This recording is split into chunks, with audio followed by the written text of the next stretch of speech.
You're listening to Real Radio, the nationally trusted name in real estate investing. We dig deep to discover investors' why in real estate. If you want to skip all the BS and get in investors' heads, you're in the right spot. Be one of the thousands to check out realradio.com.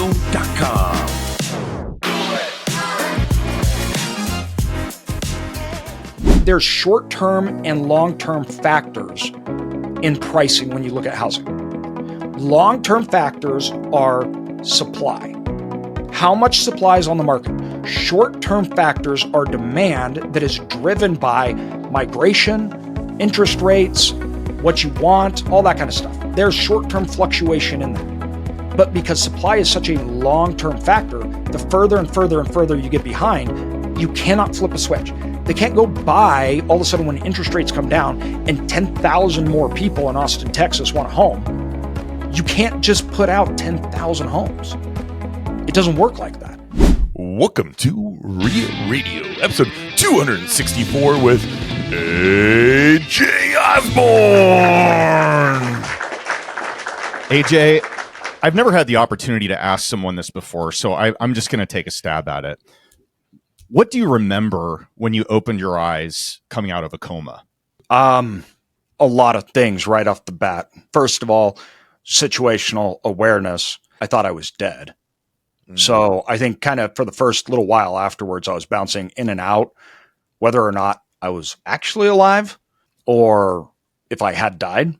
And then it was, I think, overall trying to understand why I couldn't, it was a reality I didn't know or understand because I couldn't move anything. And so all I could do was move my eyes around, probably led to the confusion of why, I'm like, am I dead now or not? And then looking around, trying to figure out, what was going on. And technically speaking, that was before I was intubated, which means they hooked life support through the neck. So all the tubes and stuff were going out of my mouth and down my throat. And so that immediately was like, what is going? But I couldn't reach up to touch, obviously, because I was totally paralyzed. And so the first thing I think I remember was just the shock of where am I? And, the realization of what is happening? Because the last thing I remembered was my wife being next to me saying, it's okay. Because I couldn't breathe without a mask. My lungs had started to shut down. And so they were wheeling me back. And my wife was like, it's okay. They're going to help you. We're going to get you not having pain or whatnot. And then, she's like, it's going to be better. And then when I woke up, I was completely hooked to tubes and paralyzed from that point on the way down. And this was due to, and I don't know if I'm going to pronounce this correctly, but Guillain-Barré syndrome? Guillain-Barré. Guillain-Barré? Guillain-Barré. Guillain-Barré. I was way off. French name. French name. Okay. Guillain-Barré syndrome. And my understanding is it attacks the nerves in your body in some fashion, then can lead to paralysis and worse. Yeah. Was this a result of did you have the flu and this was an after effect of it? Or how does that even come about? Yeah. So there's a lot of ways that it comes about. And there's a few tiers to Guillain-Barré. Most people are never intubated. Most people will have some paralysis, maybe of the legs or hands or even the face. And then it goes away and they're fine. There is a quartile, which is a different subset that get Guillain-Barré. And it is a complete overtake. It's you are paralyzed completely. And I was in this subset group. And there's lots of different ways that Guillain-Barré occurs. So we call it a trigger. So meaning that the body's white blood cells are triggered by something. And interesting enough, pregnant women, it can happen to. And people that get infections or get sick when the body starts producing white blood cells to react. Mine was due to vaccines. And so it was a reaction to vaccines that I had taken because I was going to Brazil. I usually don't talk about that because I don't know why, but that tends to get, I'm sorry, I don't know what to do about that. It's the truth. And when I actually talked about it a while ago, I was deplatformed for even saying it. So most podcasts, I've never even said that before. This is probably one of literally 2, maybe 3 podcasts publicly speaking, I've ever been on that I actually said how I got it. Wow. I mean, is it kind of like when you're going through that, is it kind of like a claustrophobic feeling? Because like somebody's holding you down when you can't move? Like what, I Yeah. can't imagine what that is in your head. So, your body makes up its awareness of reality due to all the senses combined. Yeah. So it's not like, you're standing on the earth because your nervous system is telling your brain you're touching the ground and you're standing, right? When you take away all of those senses and all you have really is your eyes, your brain has to search for other things to put it in. So, especially at the first, it was a really weird thing, as in understanding the reality that I was even in, because I had so very little feedback and my body couldn't understand it. And so they would tell me, because I was wide awake, I was all up here, meaning they could talk to me, we could talk back. And so they would tell me, this is where you are, this is what time of day it is, because I was in a room that was dark and there was obviously beeping and things like that going on because I was on life support. And they would have to tell me where I was, what was happening, things like that. And then that would draw me back in. Other than that, it was a weird search for reality. And it wasn't like I was trying necessarily to fight back or hold it on. It was nothing. It was a nothingness inside, where you're inside your head, but there was no effort to do anything because there was nothing that could be done. Like your brain and your body didn't work that way. Sounds I like a don't nightmare. know Yeah. if that explains it. A nightmare is a good way to explain it. You mentioned that you thought you were dead initially. Yes. Now, obviously, you've recovered. We're here on a podcast and talking and all that fun stuff. But how did it make you think about, I guess, your life? How did that reset you, or what type of light bulb moment came on for you after that experience was behind you and you knew you weren't going to die? So obviously it reshaped, I think, everything, kind of how you perceive the world and working forward. A lot of it too, I think it's not like almost like necessarily a light bulb moment, because it wasn't like it happened and then I was fine. So I'm 8 years now. My lower legs still don't properly work and I'm in pain every single day. So even when I came out of it, after months, after I got off of life support and I went home, I was just transferred from one bed to another. So I went home paralyzed and put into a bed there. In the hospital, it was survival mode completely. It was literally just don't die. And then it went to speak, and then to drink water, and then to eat, breathing, speaking, drinking water, eating, trying to use my hands, because it came back from the bottom up. So the top down, I mean. So the paralysis came from the bottom up. The first thing that was paralyzed were my feet and legs. And then it went all the way up till I couldn't breathe, and then all the way up to my eyes. I could only see towards the end of my bed. So I couldn't even fully see the end of the room and everything else. And then when it came back downwards after months. And then I regained slowly different things going downward. And so when I could talk and they could actually start to breathe on my own, they would switch what was called a cuff. And the cuff would direct air through my lungs or through the machines. And then they could turn it off for a minute, and then it would direct air so I could push air out to speak. And so the first time that they knew I was going to speak, they're like, we're going to let you speak, but it's only going to be literally seconds. Like, you're going to be able to say something and then we're switching it right back off and you're not going to be able to talk anymore. And so I had my wife and we had 3 kids, and then we had a newborn, 5 months when I was paralyzed. She had on her little hips. So it was her, the baby, and some doctors, everything else. And they're like, we're going to switch it. You're going to be able to say something, and then we're going to switch it back and you're right back onto tubes. And then that was kind of the progression moving forward. And so everything was just so focused on can I do the simplest tasks next? Can I do this? And I was in so much pain that for the first month, I didn't sleep unless I passed out. And so it would just get to a point where I'd pass out, and that's how I could really sleep, because they could not stop the pain with medication, no matter how hard they tried. If they gave me more, they would have killed me. I remember reading your book on the self-storage 2.0, and it's a pretty long intro when it talks about your story. And if I remember right, you had a Star Wars quote that you said your son, when you came out for the first time. The first thing that I said, that was, in hindsight, it was this big moment. You're going to speak. And so I had my wife sitting there next to me with our infant, and they turned the cup and they told me before I did, they said, "You're going to sound weird. Your vocal cords haven't been used. You are not going to sound, normal.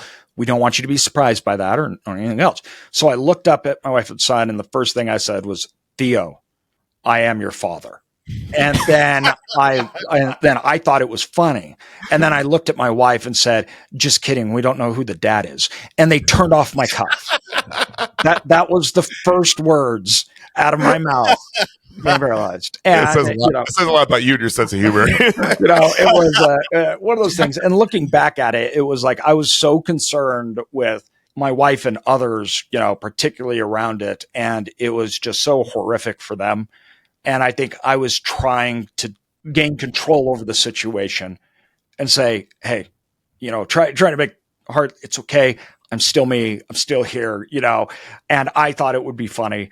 And so looking back, maybe that wasn't the right time to make a joke. Maybe I could have said something profound or, maybe just "Thank you. I love you." But I think that's what perfect, came out. Actually, I would totally have done something like that as well. But my daughter appreciated that because we've watched. She's just turned 7. We watched every single Star Wars movie in order now, and so she would appreciate that very much.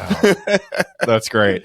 Now you made mention in several interviews and so forth that you've done that your investing business was stronger even after you obviously took a hiatus when you couldn't move or talk or anything. Yeah. And when you kind of got your wits about you again, you discovered that, hey, this thing is actually working without me.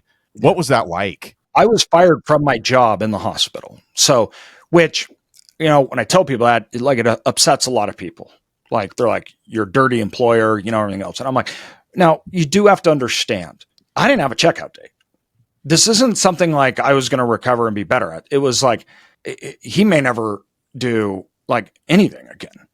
So it was a necessary thing. Obviously, the reason I bring it up, though, and tell is I was in a hospital where my boss came in as I was lying paralyzed. They waited till I was off the machines, which a lot of employers probably wouldn't even do that, and then said, "Hey, this is obviously we need to do what's best." And it was like, yeah. And especially at the time, I'm like, I just hope I get out of the hospital. But I talk about this because I was not like all of a sudden terrified. Like, I have 3 kids. My wife's got this newborn baby, and I just got let go. What are we going to do? And it was because I had my investing company in real estate that we had been building, and that piece and that's okay moment was powerful to me. And it became a big reason of what I do, why I do everything else out of the hospital. I made a bunch of promises to myself, and that was the driving reason why I'm like, it dawned on me. I'm like, what would people do? We would have lost our home. My wife, she would have had to ditch the kids, try to go get a job, and newborn infant, paralyzed husband in the hospital. And what would we have done? Right. And that became a very powerful thing to me, especially people listening to this. I was 33. I was at the prime, right? And I was at the prime earning age. I was at the prime dad age. All my kids were under the age of 10 and under. And so for me, as a father, as a man, to be able to lose the ability to take care of your loved ones and having to have your children take care of you, that is something that's hard to describe at that age in life. I'm looking at my little kids, my young ones, who don't even understand really what's going on. They're confused by it. Dad's just not dad anymore. They didn't even come to see me for the first month because we didn't even know if I'd live. And we didn't know how to bring in the kids and say, "This is dad, hooked here to machines, and he can't talk to you, nothing else." Yeah, because that'd be the last thing they remember. It could have been the last thing they remembered if they came in. I mean, I totally understand. That was what they were worried about. Yeah, was the last memory of your father is this. And so they really wanted to make sure, like, okay, here, how do we manage this and control this with the kids? I didn't want the kids to see me. I was terrified of it. Like, they can't see me like this. And so they brought the kids, and they had to, right? It's like, okay, now we have an idea what's going on weeks later. And the hardest part of all of it was not the pain. It was not being trapped in my own mind. It was seeing the look on my kid's face when they walked into that room. I wish I would have died as opposed to seeing the look on their face. That was so horrible. And that was the hardest moment, bar none, of everything, was having to see their face as they walked in and saw me like that. I could not even imagine. But as a father, I had this thing where I was still protecting them. Yep. They could literally, they were going to school. They were hanging out with friends. My wife made a life as normal as possible for them. They tried to maintain that for the children. And I had, because of my investments, because of investing in real estate, because of all of that, I was able, paralyzed there, to be able to provide that for them. And that's one of the most meaningful things ever to me as a father, as a person, that I'd ever done, that I'd done something to do that. It was so important and impactful to me. Did you have systems already built in that business and people running it? Yes. Okay. And was that like your brother that came in and helped, or was that your dad? Or so my two partners were my father and my brother-in-law, Sam. And we had built it. Now, at the time, though, my dad was kind of out of it. They were at the hospital. This wasn't a time where he was, obviously. Because dad was an insurance guy, right? Yeah. We were insurance guys. Yeah. And we'd gone in, and when that happened, we had built the business so it could run and operate on its own. And the reason we'd done that was because from insurance, it was always sales. Mm-hmm. So in insurance, you're selling. And when I was young, that gave me a huge sense of control and potential. I can control my earnings, everything else. But then it got to a point where I'm like, I'm on a treadmill here. I am running. And if this thing stops, I'm not going anywhere. And it's just over, like it just stops, right? And so we actually built the business for that. Like that was one of the primary reasons that it could grow. Meaning I was an avid listener of Warren Buffett and others, and I wanted to be able to capture compounding rate of return and growth that had nothing to do with my income potential and earning potential from working hours. And so when we designed it a lot like that. Plus, we both had jobs. We were working in insurance. The reason we did that was because we didn't want to take money, obviously, out of our company. We wanted to reinvest and put it in. And so those two things together had allowed it to where by the time I was out of the hospital, I went home paralyzed. It's not like I came back in the office, right? My brother lived with me. My actual brother, Taylor, lived with me. I have other siblings who they didn't do the business with me, my dad and my brother-in-law. And he moved in with us from college. He moved in to help my wife with the kids and me. And he would take me in after I'd gotten out of the hospital and everything, after a little while into the office, and then take me home when I just pass out or have to go to bed or whatnot. So it's not like I just returned to work. No, not at all. And so my company actually worth more and making more money that spring and early summer than when I had gone in the 1st of October to the hospital. And so crazy. Yeah. And that was a powerful statement and thing to me. And it changed a lot of my constructs of how I view my purpose and what I'm doing. And for me, the struggle after that, it was a sense of loss of being and purpose. I no longer could be the person that I was, the father that I was. And so then it became, who am I? Like literally, like who am I as a person? What is the point now of me? What I'm going to do? And in the hospital, I was like, am I going to leave and be AJ in the wheelchair? Or am I going to leave and be AJ somebody else? And the wheelchair didn't mean that I was actually in a wheelchair. That was a metaphor for how I viewed myself. We didn't ever think I'd get out of a wheelchair. What I meant was, is that how I identify now? Right? And I'm going to stay home and identify as this, or am I going to be somebody else? And that was my only two options. There was nothing else. And so for me, I'm like, I can't do that. I have to do something else and be something else. I have to have a new purpose personally and as a person. And when I left the hospital, I was like, I'm going to talk about this real estate investing because it was so powerful, and I'm going to let others join me. That was my 2 missions in life afterwards.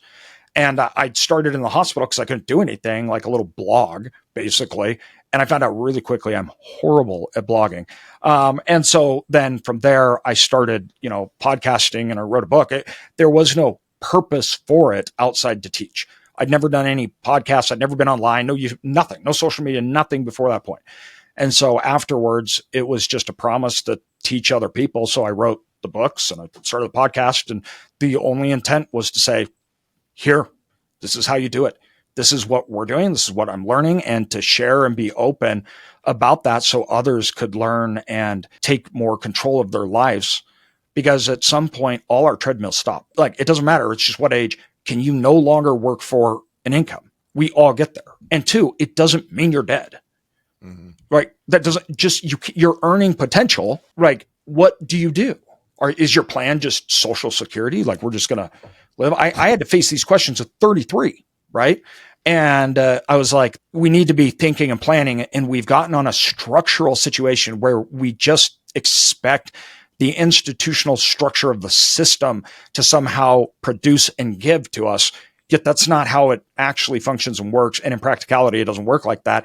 How did we get away from taking care of ourselves, being independent, especially financially, understanding economics, which we don't even do anymore? Nobody even understands how it works. And I'm like, we need to regain that power, that control. We need to take that part of our life back over. If not, the consequences can be dire. And everybody feels that from just losing a job. And what do you do? And the idea is, I just go get another one. Well, what happens when all of a sudden you are not able to, because of whatever reasons, economically, anything else, recession, depression, what happens when you don't know what's going on, you don't know how to take advantage of it, and you have no other source outside giving hours for income? And that was, to me, I'm like, people need to understand this. And I was lucky that I had, because of my previous position in sales and being on that treadmill where I'd felt it, I think, more than other people did, right? Like, I had to live on a much lower than the income we actually made because my income fluctuated so much. Mm-hmm. And I was so much more sensitive to it because of that reason that I was forced into a position where I started thinking about that early on. And luckily we did something about it, and that ended up saving me. And I'm like, people need to be thinking and doing something about it, not before they're forced into it, because then it's too late. I tell you what, your story has impacted me more than anybody else's story because, first off, there's a couple things. I lost a father before I was 1 year old, and that always plays in my head. It's like, you never know when your time's going to come, right? Yeah. And then hearing your story, and then, specifically when you said, hey, my family was okay. My family could keep going. My wife was able to still take care of the family and be a stay-at-home mom. The life at home didn't change, except, Dad wasn't there. Yeah. But I was still providing for my family, even though I wasn't available for my family at the point. I had to worry about myself. I tell you what, I heard that story years ago, and it just changed my mentality. It changed how I think about things. And it's one of the reasons I wanted to have you on so badly, is because that has just been a pivot point in my life and how I think about things. So I appreciate that, and thank you for that.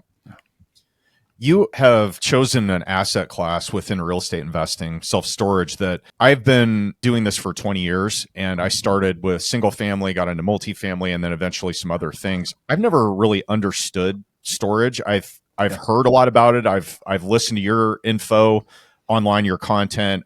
We've had other self-storage investors on. I've always been a little intimidated with it because I don't understand it like I understand residential, yes, and even commercial. If my notes are right, you were involved in self-storage investing in 2004, which 2004-5. And that was, you were like 20 years old. 21. Right? Yeah. How did that happen?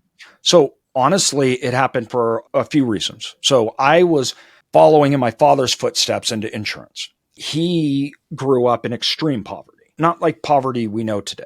He poached for food to literally eat. They would hunt deers. They had no running water. He grew up in a small little southern Idaho town at the base of some mountains, and he would gather firewood to sell. His father died when he was 6, and they were in extreme poverty.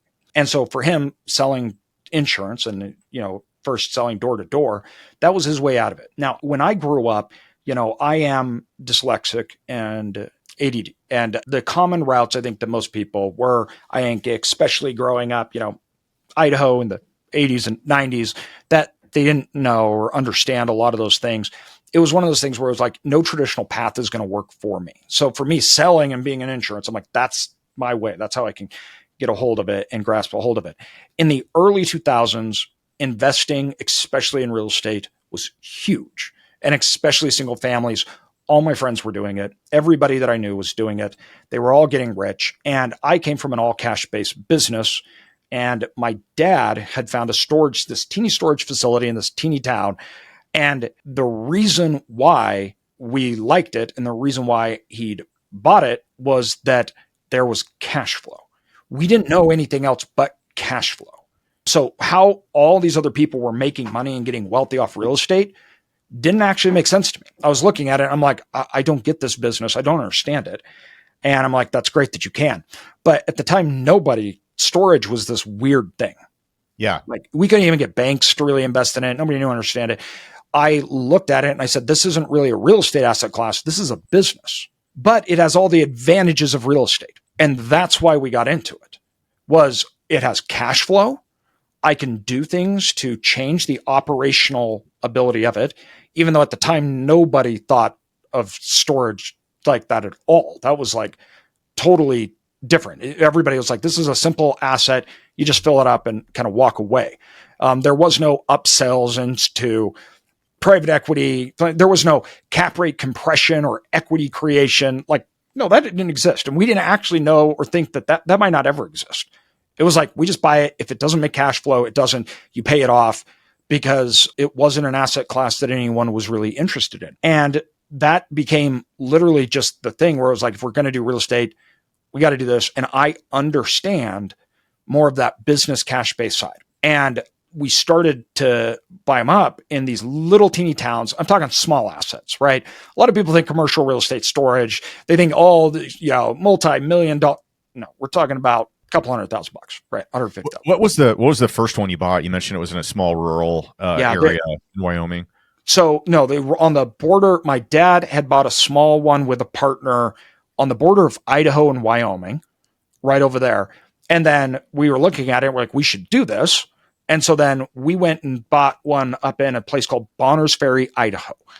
It is nothing. It's not even a city, right? Especially at the time. Like there's more grizzly bears than there are people. And I laugh about that. But at the same time, I think that was like serious. Like there actually were. And it was this teeny little asset on the side of the road, had 50, 60 doors, and $150,000, $200,000, something. Okay. Yep. Right. That was the first one. And that's how, for years later, that was all it was. And our business model, which is still the business model today, except it's just different, was like very simple. People are like, how hard is it? This was my entire business model. I would let people know we were there. We would make people pay their bills, and we would answer the phone if somebody called. And that, in that asset class, was crazy what that did for it. And that was the business model. The crazy thing is that business model still works today in most small towns and most small storage facilities. It works really, really well to improve the income and the revenue. And in commercial real estate, value is driven by net income, right? So if it makes $50,000, I don't care what it's worth, 500,000, $1 million, and then it goes to 100,000, from 50,000 net to 100,000, you double the equity because that income doubled. So we would buy things that all we looked at, because we needed cash flow and we had to improve the cash flow, that I could buy and make people pay their bills, fill up units, answer the phone, and we could get that income to increase. That's it. And that's all we would do. And then we would buy up another one in a teeny town where they're just all mom and pop operators. Nobody really... There was no, and at the time, everything was mom and pop operators. Literally 93% of the entire industry was single owner mom and pop ran. Like there were no institutions. There was a couple REITs in it, and they were obscure, but they had less than 10% of the entire industry. So even the big ones, right? It was not institutional capital. This was a newer asset class. And so we took that model and then we kind of grew it. After 2008, what I did, especially with Obamacare and a bunch of stuff going in, I looked at it and I'm like, our industry sells insurance brokerage firm. We are at the end of a cycle. Industries go through major cycles. And I was like, we are at the plateau and the end of the industry where the margins shrink, competitive advantage goes down. And I'm like, not going to yield much. And I was like, I'm still young. And, I was actually scared about this. So I went to my dad. I'm like, this is all we've ever done. I mean, I drove around in the car when I was 15 with my dad selling insurance. Like, this is all we knew. And I'm like, I'm out. Like, I'm going to build a self-storage company, and that's all I'm going to do. And I was really nervous to tell him about that. But I knew the future in our industry, it wasn't going to be like it ever was in the past. It was never going to be. And I came up with this economic thesis where I'm like, this cash-based stuff is trading at values that are crazy, but real estate is trading as if it's not only dead, it's trading like it's rotten. The corpse is gone. All we got is bones here, right? And I'm like, this doesn't make sense. You're getting the same return for something that you buy that is way, way risky, cash-based, for something that is actually physically reoccurring revenue, hard assets. And I'm like, the market is screwed up. This is, to me, I looked at it as arbitrage. And I'm like, I'm moving in and this is where I'm going and I'm building all this up, everything else. And he was like, no, I want to do it with you. I'm in. And that was, for me, amazing to have my father support me and back me and agree with me and be like, let's do this, right? That was a big deal.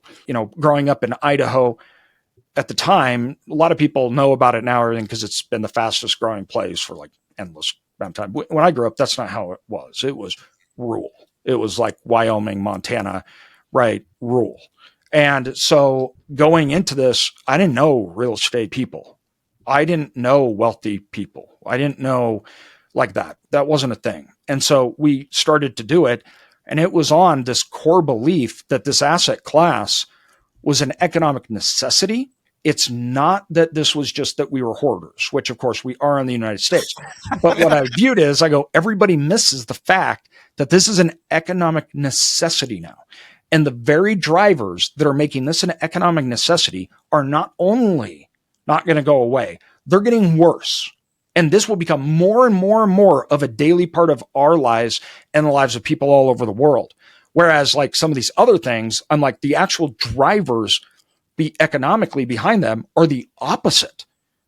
They are condensing, they are growing. And so I'm like, I really believed that self-storage was going to become something more. And obviously it did, and it was, but I didn't believe that it's hope. I just believed that by the numbers and what we were seeing. And so from there, we took our real estate investments and we really built a real estate investment company off our business model.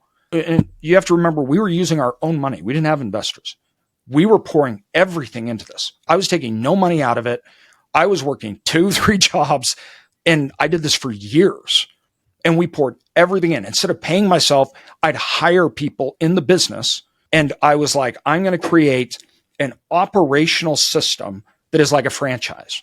So one of my first major hires was a neighbor who ran franchises. Like, he ran Starbucks, he ran all these fast food chains, everything else. And I'm like, I'm hiring him on, and I want you to come on with me. And I want to build a franchise system, something that works and we can repeat it over and over and over again, no matter where it is. At the time, that was really hard, not only with real estate, but in something like storage, because it was so localized. And how do you manage it from another state away, which we didn't buy where we lived because we thought real estate prices were too high. We didn't do that until after 2008, and that led a window in to start buying some more localized stuff. So I'm like, I need a system to where I can go and buy it, and we can take what works and just repeat it over and over and over again. So I went and hired people, and I still worked a job while working that job too. And we poured everything we had into it. And we literally just kept working and worked 2 jobs and kept our money in it and building out the system. And that became our first, company. That portfolio, we actually, a lot of the assets we sold 2-3 weeks ago, 9 of them or 10 of them. And our multiple was over an 8x multiple. like, I don't know, 30, 40% plus over internal rate of return. And we had just, our whole model was we'd increase the NOI, we'd refinance because now it was worth double. And so 3 years later, we'd refinance, take our money, go buy another one. And that way our money could keep moving and we could keep buying. But I couldn't sell them because if I sold them, we wouldn't have the cash flow to pay the bills and everything else because we were doing it all ourselves. So I had to build a business model where I could get my money out, but we still owned it to get the cash flow to pay the bills, but we could still grow. And so that made us underwrite assets that had big improvement. That made me focus on operations. We got to get this thing. I got to turn this thing around. It's got to make more money so we can redeploy our capital. And that was that company that we built out. And those assets we sold in today's environment are 4 cap or maybe even less. Wow.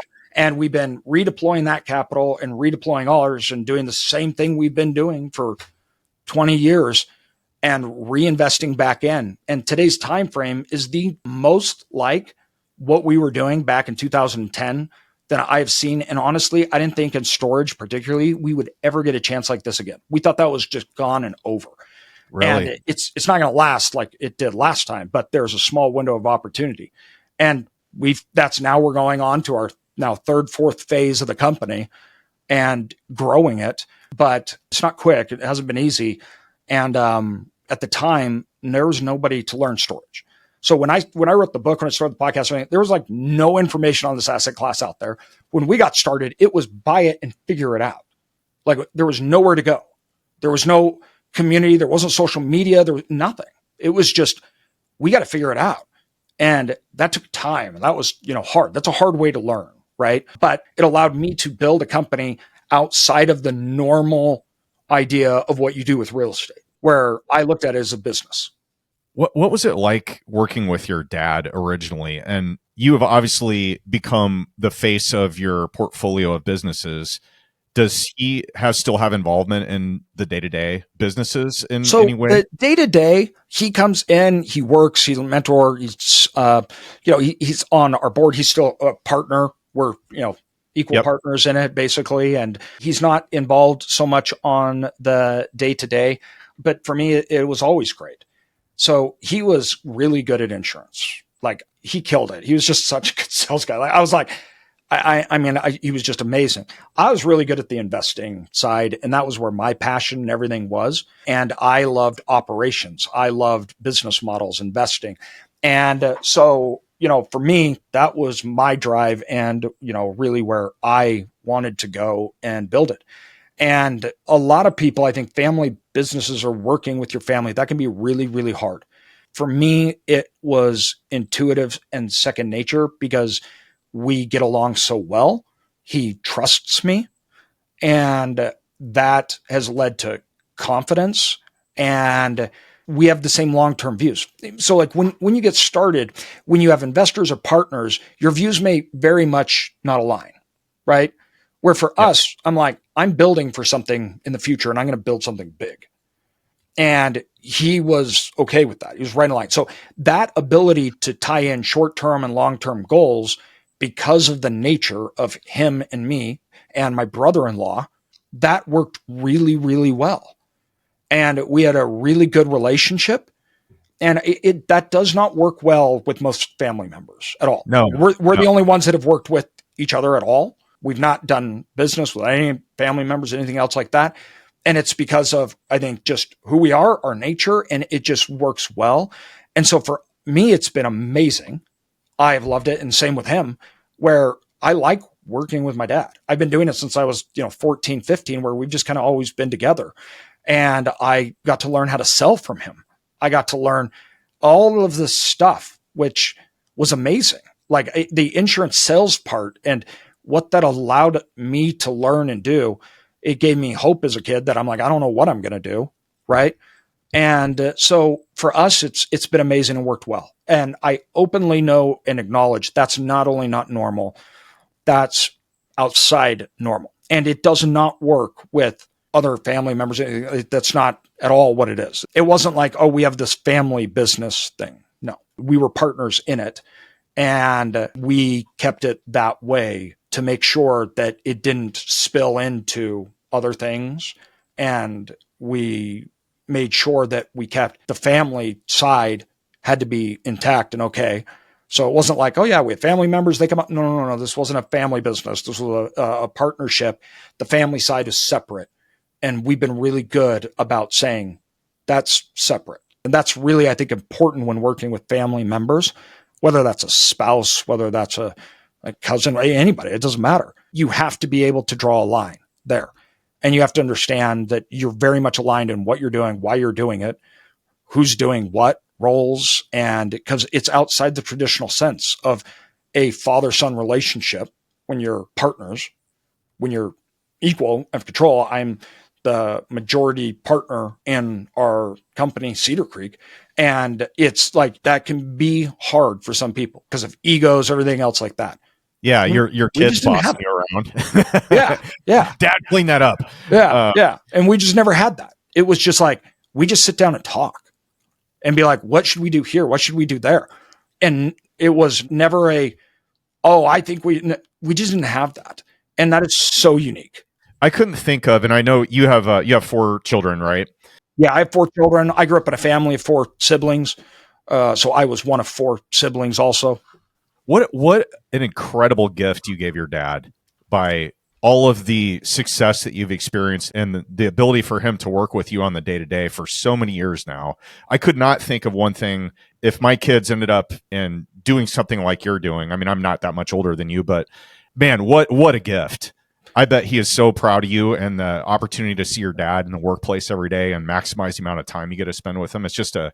One of the major reasons I did it was because my dad, we were sales, that treadmill stuff. And so I literally was like, I don't know how my dad is going to retire. And for me, I felt like it was on me. Like it was very much on me because me and him were doing the insurance stuff together. We were selling, we were trying to buy firms. I was trying to do roll-up models, but I'm like, he has his clients and I have mine. Well, once you stop, like if you had a job, once you stop working, those clients don't pay you anymore. Yeah. And so I'm like, literally, I'm like, how's my dad retire? And how am I going to take care of my parents and my kids? And so I had to approach it like that. And that was one of the biggest reasons we even went into it. Is I'm like, I don't know how to take care of my kids. I don't know how my dad's going to retire. We're thinking about that. He can't sell. He can't make it just like I couldn't. So that's where it also came with this alignment of goals and approaching it in that way that it helped me build, I think, correctly, because it was a long-term view. It helped me build right. And it helped build the relationship as well, which is really important. Yeah, that's amazing. I wanted to make sure and hit something because of my own curiosity here. I noticed you have done at least one, if not more, conversions of. I noticed a Kmart was on the list. Done a Kmart, an office building, like conversions. We're seeing a lot more of those Kmart's return here in town recently too. Mm-hmm.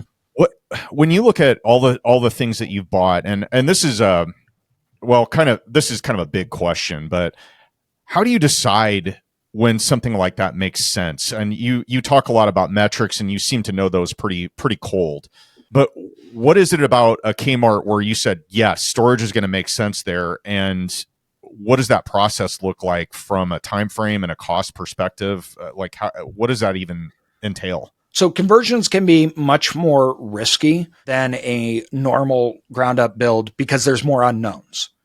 So we bought a office building that was it was an office building with a distribution and a printing press in it because it was a statesman of a local newspaper. The printing press inside gave it a weird loophole that allowed storage to be built in it. This loophole was huge because the city, effectively it was already approved for that type of usage because they had a printing press in it, which it met the same code. Now, when you look at it, the area, they were never going to let storage be built there. And that's not something the city was going to do. It was more almost in the downtown area. And so when we looked at it, it's like, okay, they were going under. This was during COVID too. The banks were worried, everything else. So we got the basis really, really low. Mm-hmm. But when you walk into it, I've got multi-stories. I've got a distribution center. I've got this huge office buildings with office, everything else. You cannot know all the cost and what you're going to run into when you convert a building until you're doing it. So there is way more margin of error that has to be accounted for in conversions. Like a big bankrupt Super Kmart is a lot easier because it's just a box, right?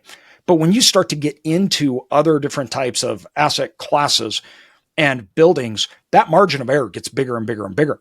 So it's really important the basis that you buy it at, and then the overall rents that you can actually get in the market. Now, you got to remember, storage is a demand thing. That's it. Supply and demand. Like at some point, it's very much almost like commodity based. It's a box. And so the most important thing is demand, bar none, nothing else. And so when we look at areas, we have to really analyze and understand that demand today and the future. Because if you develop or convert, it doesn't matter. You are not building to today's demand. You are building to demand in 3 years when you finish, which you don't know what that will be. You may think you do, but you do not. As a lot of people found out in 2008, and as a lot of people found out when interest rates went up, demand changes with economic conditions and with different things going on. So just because the city's growing and you're like, I'm building to growth, it actually doesn't mean that's going to continue. And there's a lot of things that can change it quick. So there's a lot more room for error, period, and risk in development because you're building to something you don't know. And then on top of that, you add a conversion in where there's all sorts of things that can change. Take fire, for example. We originally bought the facility and the fire department said, yeah, this works. The fire lines work, everything else. Then like 60% done, the fire department came and said, nope, we want bigger pipes in the building. We have to replace all of it. $600,000, $800,000 right there. Oh my gosh.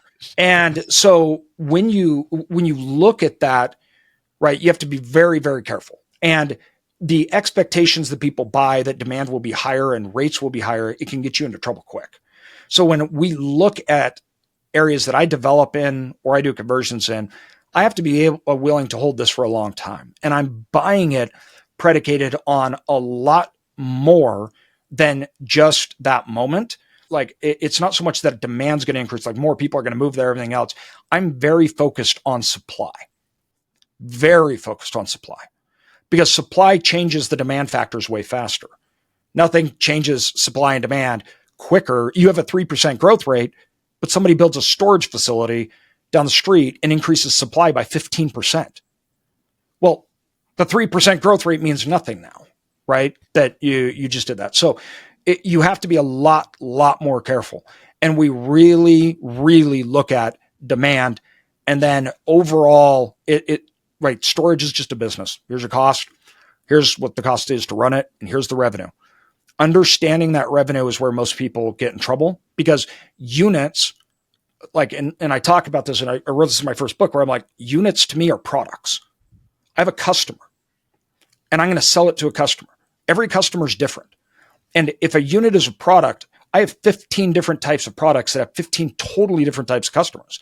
The person that rents a 5x5 climate controlled unit is not the person that is renting a drive up outdoor 15 by 30. They're not the same people at all. So all of a sudden you have 15 products, 15 different types of customers. Within each of those, they'll pay different amounts for all sorts of different reasons. The reason why people forget this is because we went through a time, especially in storage, where demand was so high, it didn't even matter. If there was a unit, it sold because people needed space. That was abnormal. That was not ever supposed to be how it was. We hit normal occupancy of like 95%. The entire history of storage up until, 2018 or whatnot had never achieved ever 90% lasting occupancy, ever. It never even happened. And we were having 95, 96% occupancy earlier. So all of a sudden, when there's that much abnormal demand, it skews pricing and rents and everything because you don't know what real demand is, what core demand is. And so then your pricing structures have to change. And so that's where it starts to get complicated. And when you buy a facility, I can see what people are paying, what rents they're moving in, right? I can see all the units. I can look at the market. It's a different way to understand supply and demand. When you're building, you are developing a product to give to the market, of which you got to understand how many people are out there, what they'll pay, and what they even want. And most developers, they didn't look at it like that. They said, I can develop at $100 a square foot. I can sell this because rents in the market today or whatever. And that means rents are going to be this. And I can sell this at a 5 cap at a CO deal for $150 a square foot. I'm going to make a ton of money. They took approach like a real estate play to it. When that changed and interest rates went up in those comps, they were stuck. Mm-hmm. And all of a sudden now it's all changed. The cap rates have changed, the price per units. And then they're like, I don't even know how to run this thing. I didn't want to be in it. And they got in big trouble. And so like a lot of the products we're buying today, most of them are 15, 20% full, 30, maybe 40% full that developers had built up. And it's been open for a year or two, and they've been trying to last as long as they can. And now they're just selling, and we're buying them at below replacement cost. Probably has something to do with the fact I was just had a privilege last year seeing a master site plan for a new neighborhood development going outside the city.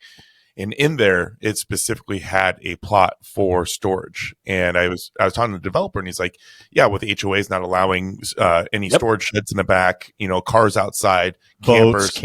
Exactly. They're now starting to put those into the development plans.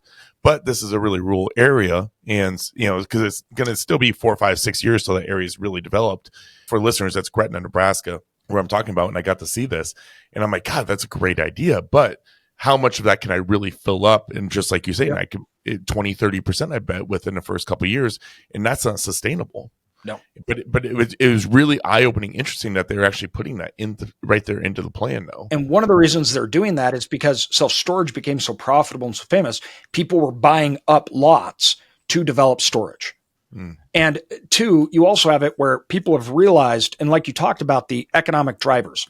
So the economic drivers of storage is simple: cost of space and regulation. Those are the two drivers, the reason storage exists. If you go back to before 1980, there is no reason, like, why do you need storage? Like, my dad wanted a shop. He wanted to store some stuff. He just built a shop on his yard, right? Like literally just outside of the house, you build a shop. Or you want a camper, you just park it out there on your driveway. Yep. You can't do those things today. Regulation has restricted how we use space. HOAs are a whole nother level to that. Then on top of it, you take, how much does it cost me to add on 20 by 20 onto a house versus how much does it pay to rent that? That's like 20 years worth of rent. And so all of a sudden people are looking at that. That doesn't make sense. Like, why am I building in space and consumers aren't buying extra space? You look at like apartment buildings, they have less and less storage inside their apartment buildings because the customers are looking at usable space, living space for the rent that they get. All of a sudden, if you have a bunch of storage area, that actually costs money to the developer to build, but to the consumer, they don't see that value in it. Instead, well, what if we put a pantry in it? That's an added feature that the customer views that they'll pay more for. So all of a sudden that space, because of cost, starts to go away. And the way it redefines the way we use space from an actual ability to, but also a cost and a revenue stand for developers, builders, everybody else, what they can get. The higher those costs go, the more space is necessary to be usable for customers in a way that is not just putting things in there. At the same time, obviously, the cost of everything has gotten cheaper in the United States. Now, people are going to listen to that and go, are you crazy? Inflation, everything else? You take out the last 3 years. Go back 20 years. Everything's cheaper.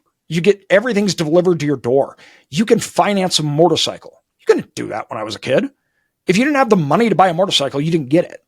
You couldn't finance it, right? Like, that didn't exist. You can finance a microwave today.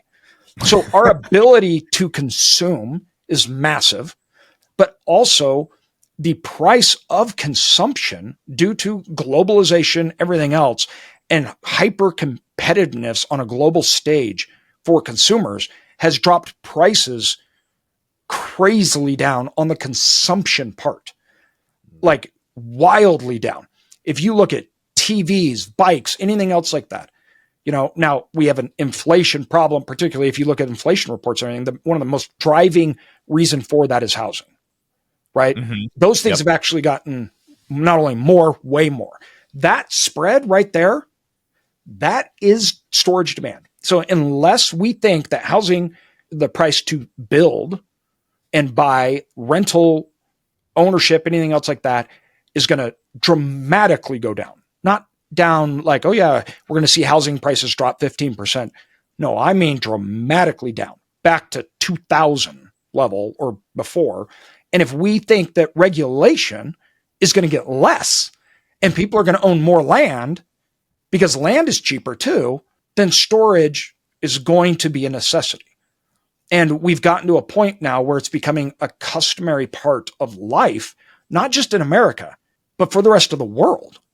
So the rest of the world's now developing out storage, and that's starting to spread because of the economics and regulation portion of it. Not just because we're hoarders or something. Even if you look at consumption levels, that doesn't make sense. Because the largest demographic that uses storage, millennials, by far, way more than baby boomers. This isn't baby boomers hoarding stuff. This is millennials using storage to live. And baby boomers obviously are using everything else, but millennials hands down are the biggest generations that utilize storage. They move, they need it. It's an actual necessity and function as far as space goes. That's not going away. I don't know the stats on this, and maybe you do, but it seems that with a lot of the rhetoric that's getting thrown around in the news about the affordability crisis, particularly in the housing space, and a lot of builders, the costs have gone up so much on constructing residential, homes, single families, and so forth, that it seems like a lot of what's being built now is apartments because of economies of scale and so forth. I would think that that would lead then to people having less space for their stuff. Therefore, they need storage. So this will be a perpetual thing unless, to your point, the economy resets and goes down 50% or whatever. We go back to the 1950s. Yeah. Like, which won't happen because supply demand period and regulation period, right? It's obviously not going to go back that way. And to just people where they want to live. Yep. You could actually get a 50% discount. So for everyone listening to this, that's like, housing in my area, the average is $800,000. You can go buy a house for $150,000. You can. You just don't want to live there. Yeah. Nobody does. And so, this becomes a problem. And hence the reason why the usage of storage is wildly different depending on where you go. There's some areas that there's 20 square feet per capita at 95% occupancy, and others that have 6 feet per capita that have vacancy. So when you look at how storage is driving and where the United States, we are becoming a renter nation. And people are like, oh, housing costs are coming down because there's more sellers than there are buyers, and interest rates have made it so people can't buy. That's all true. The average age of a homeowner now is 10 years higher, 30% higher than it was literally 3, 4, 5 years ago. Absolutely true. It does not change. In fact, a lot of that helps storage. We are a mover nation. If you're a renter, you stay a lot less in the place where you're living. So renters move more. They have the ability to move more. Moving generates demand for storage. They have less space, yet they can consume more. They want to buy. They want to use. And so all of a sudden, we have a nation that is not only mobile, it's confined, and regulation, right? And the cost is being prohibited. Those costs to build numbers have not come down. Even if you have a retraction in the overall price of the cost of homes, you look at a place like we have some spots in the United States today where it's cheaper to buy. Like, you cannot put out a home as far as build it as cheap as you can to buy it. That's spread, right? Now, that's happened before in the United States, like in 2008. These are momentary things. So even if you look at it, the problem with that is you are constraining supply. Now the builders, they can't build. Yep. So what happens is short-term things stop supply. That actually makes values of homes go up. Maybe not in the short term, right? Because you have a localized spread. But in that localized spread, you will see a spike in cost as things change. Because supply is the one thing that when you look at supply and demand, like, if there's short-term and long-term factors in pricing when you look at housing. Long-term factors are supply. How much supply is on the market? Short-term factors are demand that is driven by migration, interest rates, what you want, all that kind of stuff. There's short-term fluctuation in that. But because supply is such a long-term factor, the further and further and further you get behind, you cannot flip a switch. They can't go buy all of a sudden when interest rates come down and 10,000 more people in Austin, Texas want a home. You can't just put out 10,000 homes. It doesn't work like that. So it actually accentuates the housing crisis. It makes it even worse because they can't build. You can buy a house that's cheaper, the supply and demand, builders stop.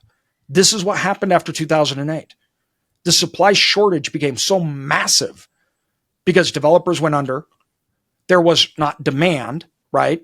And all of a sudden they stopped building and they've underbuilt every single year for how long now? And they're over-regulating over and over too on top of that. Yeah. Every year, millions of homes. And then all of a sudden, when you have interest rates that go up to a period like 8%, people are shocked that housing prices didn't just crater, totally crater. Well, the reason is because we have such a supply imbalance from 2008. Now, will housing prices come down? Yeah, absolutely. Now, is there a floor? Yeah, absolutely. Because that supply is the problem. And that is not only not being corrected, it's getting worse.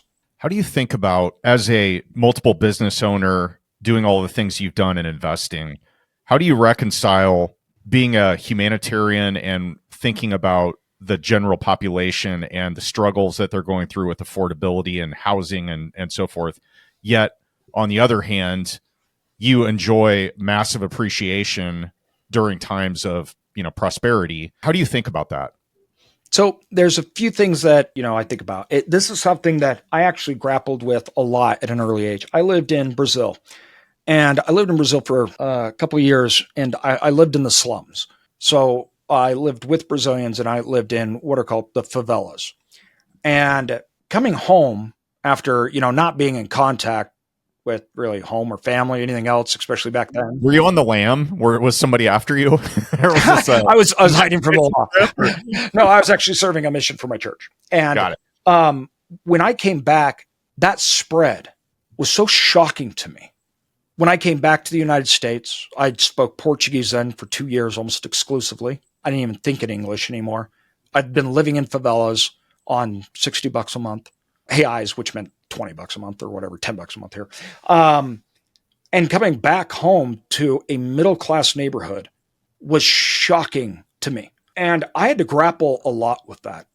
All these people that I loved and loved ones and everything back there in the favelas, and then we lived the way we did.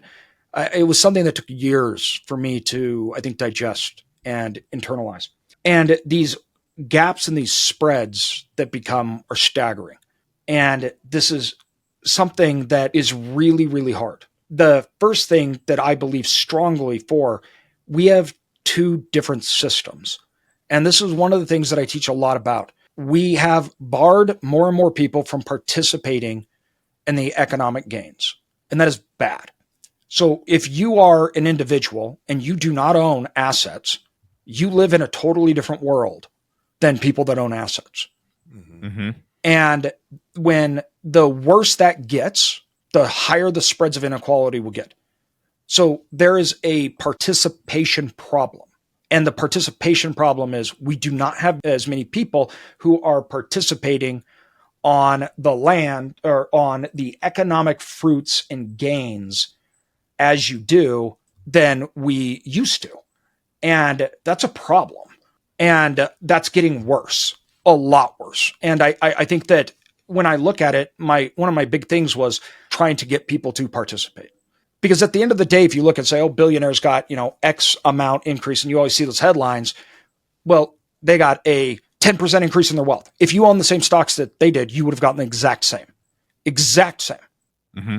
And so we have a problem that we've been split into two.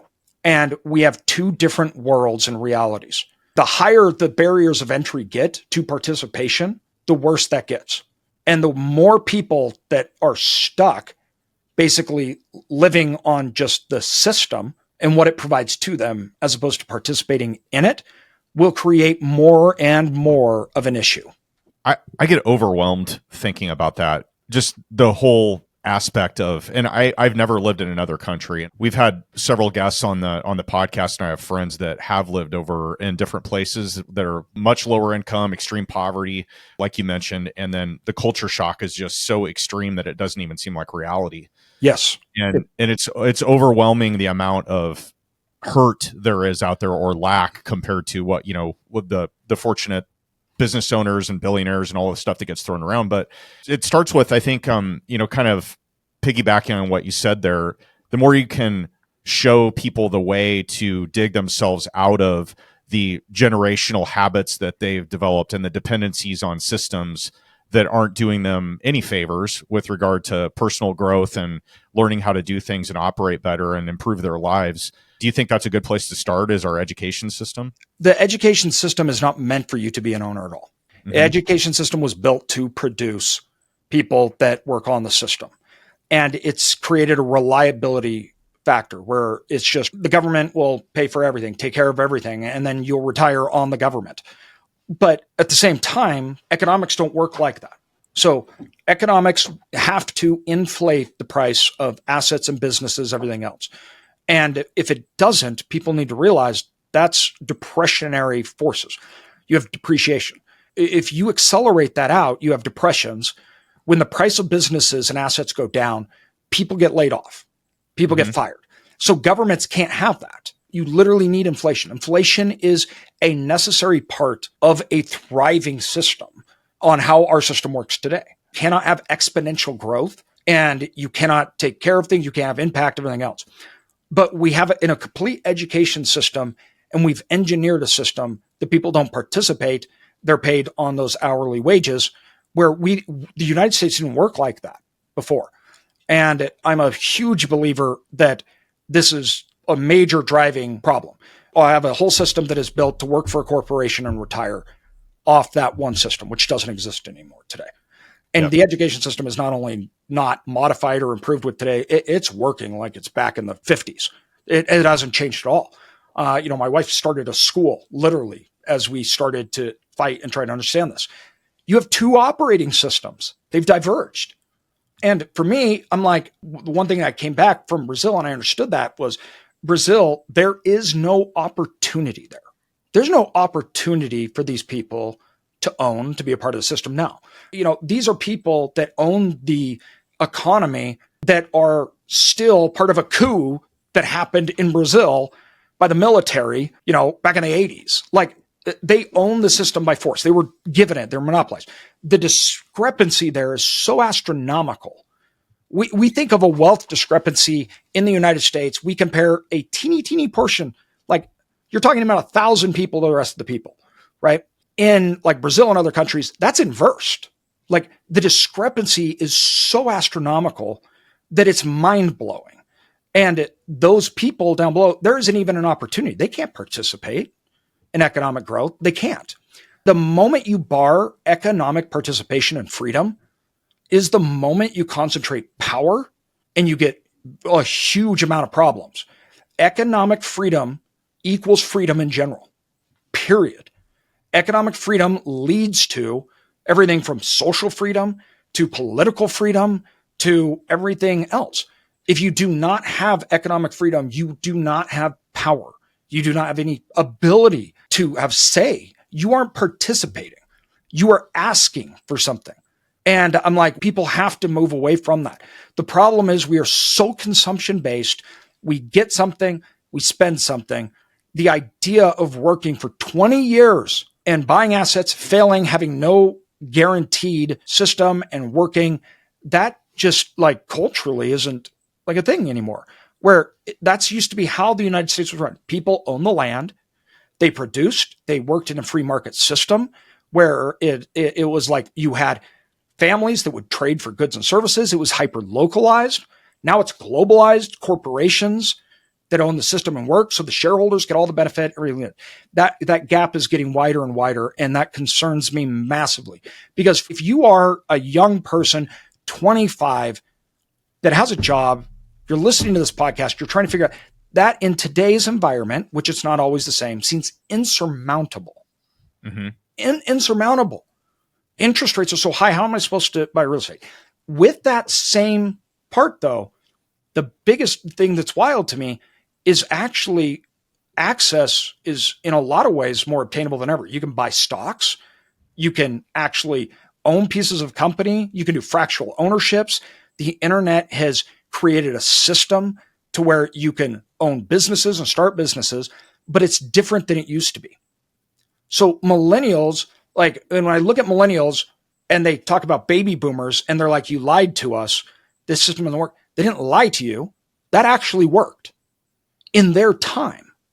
The world doesn't work how that works anymore. So you're trying to take a business model that doesn't exist anymore and get the reward for it.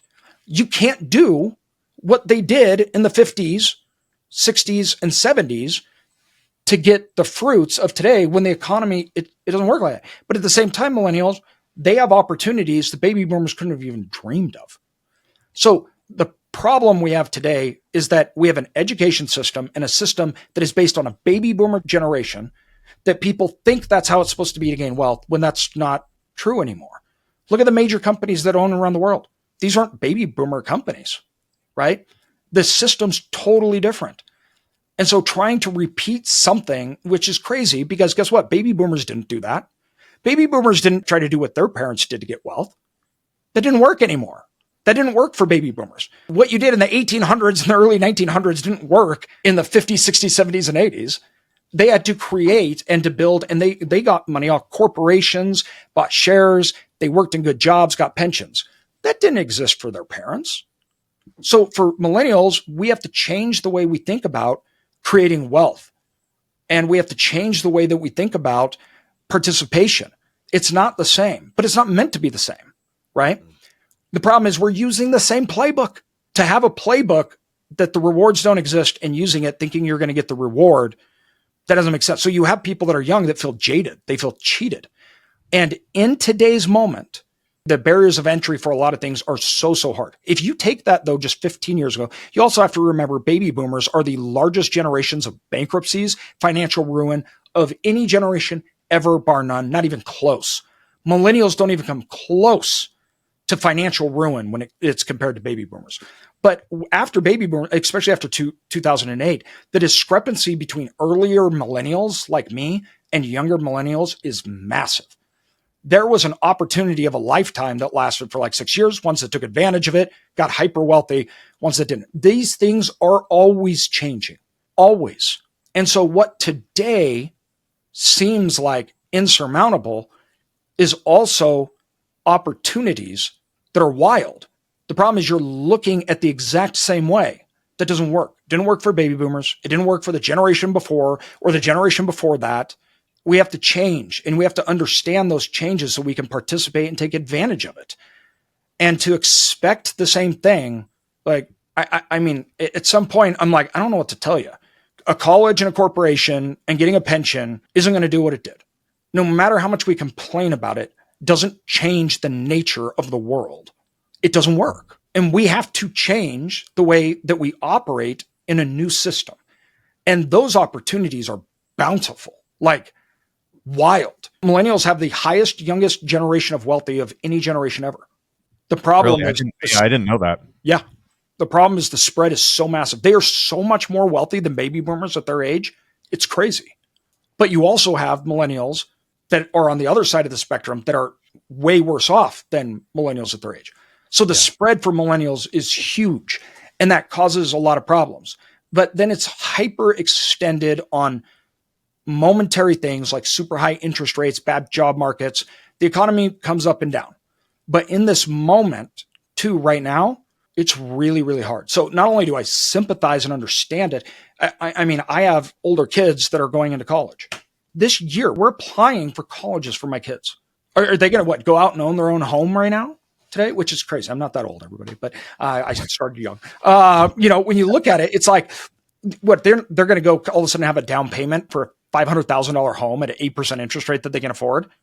No, No, Not unless they basically start a fraternity house and have all their buddies paying rent to them in a super house hack or something. Exactly. And it's like, or you have to go a totally different way. Fractional ownership. Look at online. Change the way that you think about money and the way that the whole system works and be adaptable. And then you could take advantage of it. And I think, this idea of fractional ownership to me is a huge deal. Like, you didn't be able to used to go buy parcels of companies and real estate. That was so designed for only the wealthiest of wealthy, where today you can literally go buy pieces of commercial real estate. You can buy startups. You can get fractional ownership at a teeny amount. Like, you can start investing with literally a handful of dollars in the stock market, but then you can go down to private ownership, which is where real money is. There's two systems. There's a public market and then a private market. Real wealth is in the private market. That's where it is. That's the bar. And that private market of fractional ownership into real assets is where the money and wealth is. That barrier is down. That used to be who you knew. That's it. Like, if you knew somebody at the golfing club and you had the connections, right, you could get into maybe a startup or a piece of commercial real estate, but everybody else, there was no internet. There was no way to connect. You were just left over. And that is an opportunity that I think that a lot of young people just don't realize. So on one side, I sympathize my own children. I see what's happening. I know it. I feel it. I've been through before 2008, after 2008, COVID bubble to afterwards. The dramatic swings is astronomical that I've had to buy in, that I've had to live through, that I've had to work, right? And once again, I'm not even that old. And so I've seen these changes and how they come about. Every time, though, that has led to massive opportunity. It's short term, right? And it's led to a new type of economy and a new type of growth. But it's always private ownership that wins. Always. And that is the thing that never changes. And it never has. You can go back to the medieval times. It was just concentrated amongst massive kings and landowners, everything else. Always private ownership created wealth, though. So the business model of public massive wealth creation, right? It just doesn't work like it used to at all. Not unless you are taking out huge amounts of extended time.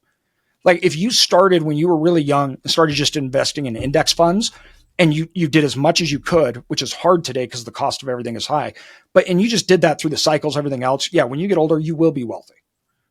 Hands down. But that's a 40, 50 year plus plan. Yeah. Right? Long runway. So, long runway. Private markets are where it's at, which we know nothing about. We don't teach about, there's no education about, yet the opportunities for private markets are the highest they've ever been for anyone, ever. That was good, man.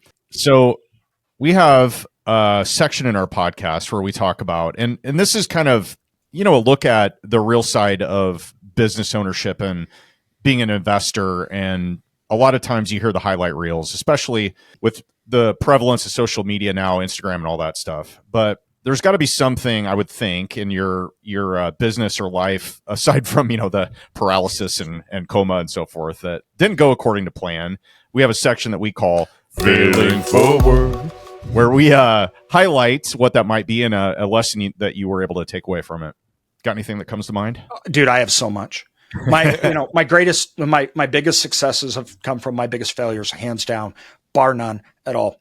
And this is a problem we even get to talking about, growing wealth, creating wealth in society. We really don't want these big risks, and we don't want a lot of risks, and they're unavoidable. And so if you take out risks, you are going to be left with whatever's left over. And that's just how it works. And that's how it should work too, by the way. So I talked about the insurance world changing, and I talked about moving into really the private sector and really like this change in mind. It came from the fact that I almost lost everything. So I was trying to do a roll-up model in insurance and buy lower insurance that traded for lower multiples into higher one. And I bought an insurance brokerage firm in Florida, and it was $3 million at the time, which was crazy at the time. I mean, that was not only everything, that was enough to take me, my family, all of us, right? That was so much money. And we bought it, and it was essentially fraud. What had happened was the guy that sold it to us, his wife didn't sign a non-compete, and she went and took all the biggest clients 3 months after we bought the firm. And then they wanted to pay the whole amount at due because the risk of the firm had increased because revenue had tanked because his wife took the clients. And he had made it so his wife wouldn't sign a non-compete because he said she's not part of the business. It was so stupid. And it was like, I don't blame necessarily him. It was me. I was the moron. I signed the contracts. I allowed her not to sign a non-compete. It was my fault. I did it. I was the idiot. I allowed myself to do it. And for 2-3 years, I was trying to save everything. I was in lawsuits. I was trying to save our wealth. It was bad. I was depressed. I gained all this weight. And it was from there, though, that it taught me a really valuable lesson, was those sources of revenue I didn't own. I was a middleman. Mm-hmm. I didn't own it. They could go away at any time, and they did. And how do you build off that? And that was when I'm like, man, this is just such a treadmill. And the risk of it was so high. And so I really tried to understand more of this idea of like, how can I compound out returns?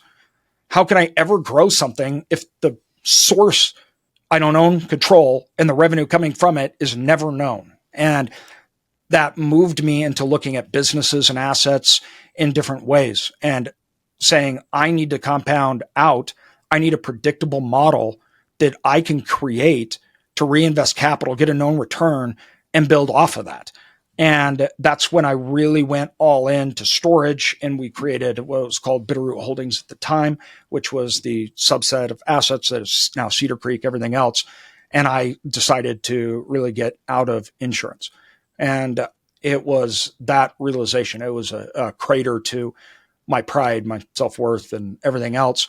And then that generated tens of millions for us, something that was not fathomable, especially at the time. Man, you have such a crazy story with wild swings. It's just amazing when you look at the totality of it. But hey, that's why you're so impactful, though. Hey, before we wrap today and get to the final questions, I'm not giving myself or our listeners justice if I don't ask this. I'm personally been selling rentals and moving into different types of asset classes, looking at car washes, storage, sober living homes, things that I don't have your traditional tenants.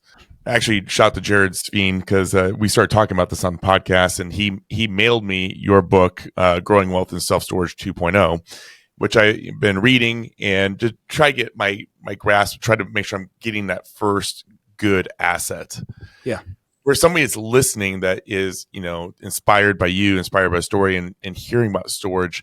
And like, in our city here, in Omaha, Nebraska, we got about 1 million people. But I'm finding more and more that my first asset needs to probably be, a little bit probably within, 10, 15 minutes of the Omaha area.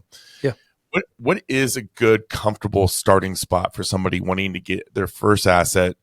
And what should they be looking for? In your book, by the way, guys, if you're listening to this, read the book because it is a detailed, it drops down what each asset class looks like in each area. I mean, you really break it down, but can you give us kind of the overview of that? So there's a few things when you're looking at your first investment. First of all, basis.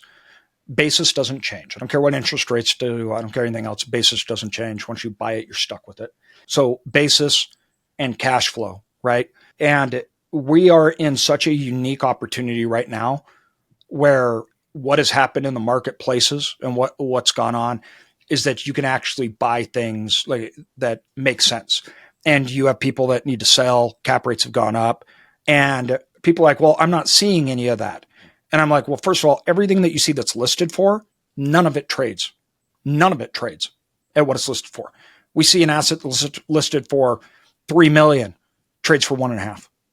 So just because it's listed doesn't mean that's what it sells for. They put out whatever number they can get, but that's not how like commercial real estate works. It's not like single family homes, right? Where it's, there's within a degree. No, not at all. So when sellers that actually have to sell, they have to come to grips with the new terms and reality.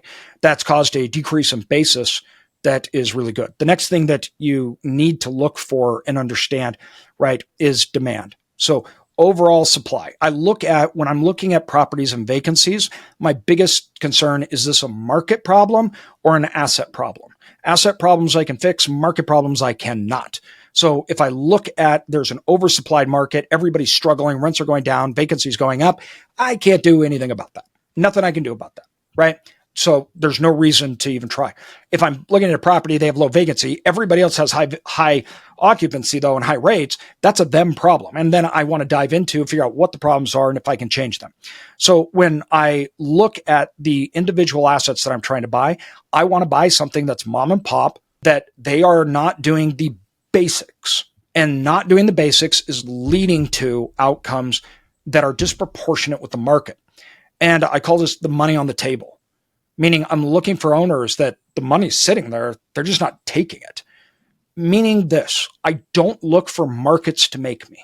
If I'm buying something and I'm like, oh, the market's going to get better and rates are going to go up and cap rates are going to come down, I'm gambling. I'm betting on the market. I want to buy something that I can change, that's good and I can change. And that change is measurable change. And that's what you're trying to do today. So you're trying to buy something that's basis is good, that the overall supply demand in that market isn't skewed, isn't off. You need to look at future. So how I look at future demand, I go to the county, I go to the city, and I ask what's been approved, what's slated, where can people buy storage? Because I want to understand if there's something that's going to change that supply metric coming up. And then I go and I look at all the facilities. I look at what type of are they, what kind of owner, and then I look at the rents in the market, the occupancy, and then from there, I take it down to the individual facility. The next layer I go into is individual units, and I compare individual units to the rest of the market. They're their own products. How many units does this storage facility have that's compared to the rest? Because lots of times there's huge mismatches. Like this asset has units that no other assets have. They should be charging more. Or this asset has all these 10 by 10s. Everybody has 10 by 10s. And vacancy in just the 10 by 10s is really low. That's a market problem for 10 by 10s that I can't solve. So I'm like, okay, well, that's all this facility is there. How am I supposed to take care of that? I can't make people want something, and I can't make supply go away. And so then I break it down on a per unit basis. And then I look at that. The most important things, though, that I want to see is that combination of demand and basis and measurable increase. Those three things equal my buy signal. Whatever it's listed for, though, doesn't mean that's what it's going to sell for. So everybody's just brushing past deals. They're brushing past deals, and then I'll go and buy them. But I'm not buying them at what they asked, right? So for me, this is called my buy box. What am I looking for? And what I mean by that is the buy box is comprised of three things, like a Venn diagram, and it meets in the middle. Market. Am I looking at small markets, big markets? Where is the geographic location of these markets? Like for me, I made a loop around the Central Rockies. That was Idaho, Wyoming, Montana, Eastern Washington, Oregon. And I took a freeway loop, and I wanted cities when I started that were less than 50,000 that weren't dying. That was my market buy box. That's it. Then the next circle is asset. How big of a storage facility do I want? What is the price? How big is it? What kind of units? Do I want climate controlled, non-climate controlled? And then that makes up the asset part of my buy box. And then the last part is returns. Like, what do I need it to do? And then strategy. How am I going to run it? What am I going to operate it as? And then I go into, and I take we'll use my first example of the Northern Rockies. I looked at every single city that was below 50,000 in population, that wasn't dying, that was growing. I made a list of all the assets that were in those markets. And I looked at the ones that were small, but they were mom and pop competitors, but they were in good locations. I can't change that. And then I looked at the last Venn diagram for ones that were being operated poorly because they were mom and pop owned, that I could change the value. And that gave me my buy box. And then I had a list of all the assets on a spreadsheet that met that buy box. And then I could go look at them, or I could give them to a broker or somebody else and say, this is my buy box. This is exactly what I want to buy. Go find it for me. And then when they found one for sale, or when I found an owner, then I would start to underwrite it and say, you want to sell it for $3 million. I can't pay for $3 million. Here's what it's worth based upon my underwriting. And that's when the negotiation begins to buy it. Have you gone down and looked at like RV storage? Has that been a thing that you've ever gone down, like outside storage in general? Because there is a part of area that has literally got thousands of RV storage outside, and that's all it has. And some of them are mixed, but there's no actual like state parks or anything in that area. And I'm a camper, and the area of town that has all the state parks, which is the opposite side of the city, has zero storage, indoor, outdoor, and that's like 20, 25 minutes outside of town. And I'm like, man, I talked to you about this. I'm like, I'd really love to go buy like a 5-acre lot, just throw some rock down, and then eventually maybe put a lid on top of it, and then have show that it's profitable, and then potentially add my own storage units as a development as it shows that it can make profit. Is that something that you think is a good way to go? Or when you look at list for this here, when you look at like storage, you have two different systems, like two different types. And you can have like general storage, which is just all sorts of different units, everything like that. But then you can have very specific type, meaning I have an RV, boat RV storage. I'm only climate controlled. I'm only servicing one type of person, right? Now, the pros in that is when you can niche down, it allows you to find different markets that are, it makes you a lot more focused. The downside to that is the changes in the marketplace that happen and occur. You're way more exposed. Yep. Way more exposed. So if in that market, boat and RVs become not as popular or they don't want anything else, there's nothing you can do to offset it, right? So I have boat and RVs. I have storage that are just like large industrial size storage that sell. Boat, RVs, everything are great. They're great markets. I love a specific business plan. This location, this is why I can measure demand. Here's what's happening. Here's how many products I'm putting onto the market. Here's how many customers we need at what price. And I can measure it. That's a true business plan to enter into that market, right? And to build for or buy for. The pricing on that is where you just have to be very careful, because just because there's demand doesn't mean there's demand at the price you want it for. Mm-hmm. So, I'm going to sell this boat RV big storage for $600 and people will only pay you $150. Like, that's what worries me the most. And a lot of people did that, in 21, where they were at the highest points ever. Mm-hmm. And then those larger units went down fast and they got into a lot of trouble. So the swings are bigger. The bigger the unit, the higher the cost of the unit, the higher the swings are. People are more sensitive to it. So when you look at boats, RVs, things like that, low interest rates, they sell like crazy. They are canaries in coal mines. When those start to stop, they're first to go, right? The first thing people stop buying are huge $200,000 RVs and $900 a month storage to pay for it. So I love it. It's a great business plan, everything else. But like everything, there's another side to it. You just have to be careful and you have to really understand the market and the people you're servicing and what you're getting into and the price point at which they will really pay. Got it. Yeah. And it's so complicated. Like you mentioned, there's 15 different product types that you're basically bringing to market. You got outdoor, indoor, climate controlled, non-climate controlled, RVs, boats, 10 by 10, contractor bays. I'm missing a bunch, I know, but it's like, man, if you had to gun to your head and you were starting all the way over and buying your very first, let's say it's a pretty affordable storage facility, is having like 10 by 10 or, 10 by 15, or I'm not sure what the configurations are, but is that generally a safer way to approach that as opposed to getting a specific, niche like boating? Yeah, because what happens is you can move with the economy. So I can offset different things, like 5x5s are doing great. 10 by 10s are doing great. I can raise prices here. I can do that. So it generally is. Now, with that said, at the same time, all of course depends on just general storage. Like, is there demand for those things? So, you can have boat and RV that can be way more successful than a general storage facility because that's where the market hole is. That's where the gap is. And that's what's not being provided where normal storage is. So it doesn't matter how much you offset it. There's too much supply of normal storage. So, but as a general rule, yes, the more diverse products and the way that you deliver the products, the more insulated you are because you are able to do revenue management in a way that you're able to play with occupancy, street rates, and in-place rates across different types of units. to offset for change. Okay. Yep. That makes sense. So you're kind of diversifying within one asset almost in the products that you bring to market. Yep. Yeah. Love it. All right, AJ. Man, this has been a lot of fun despite our technical difficulties here in the pre-recording. Yes. That was quite the adventure. Appreciate your patience with that. But we've got one more section of our podcast that we call the OT with Owen and Ted, where we've got some questions. Hopefully you had a little bit of time to think about this, but I know we've covered a wide range of topics here. This might be kind of a fun one. I'm curious what you are going to say here, because you have done a lot of things. You've been a lot of places. You know a lot of people, but surely you've got to have something left on the old bucket list. Anything or any things that you're hoping to cross off that bad boy here in the next 5-10 years?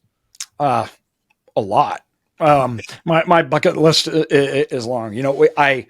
There's, I guess, 3 things in that. I think, maybe personal, family, and then business.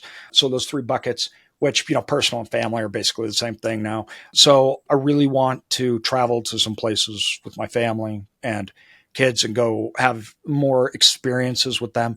As the kids have gotten older, that's created unique opportunities, for experience as opposed to when they're just little. And that's exciting for me.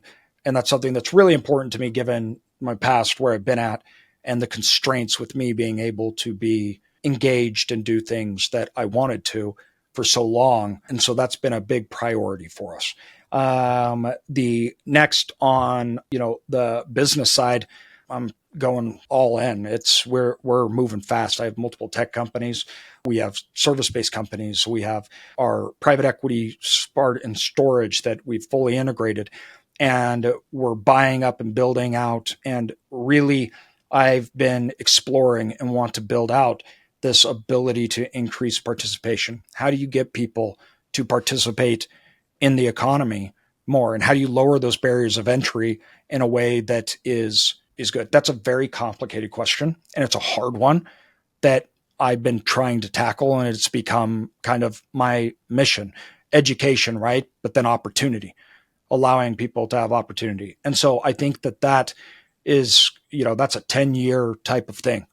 And how do we allow this to happen in a private market sense, not just a public market that can reach more people, and you can lower barriers of entry by opening up opportunities. And we have some ideas on things that we're doing that we think we could do that would allow it to be developed and done at scale, which we're excited about. But yeah, that's going to take up a lot. That's kind of one of probably my big bucket list. I'd like to be able to see, more and more people privately participating in a way that they can, that isn't predicated on them having expertise and lots of knowledge, very much like a public market sense.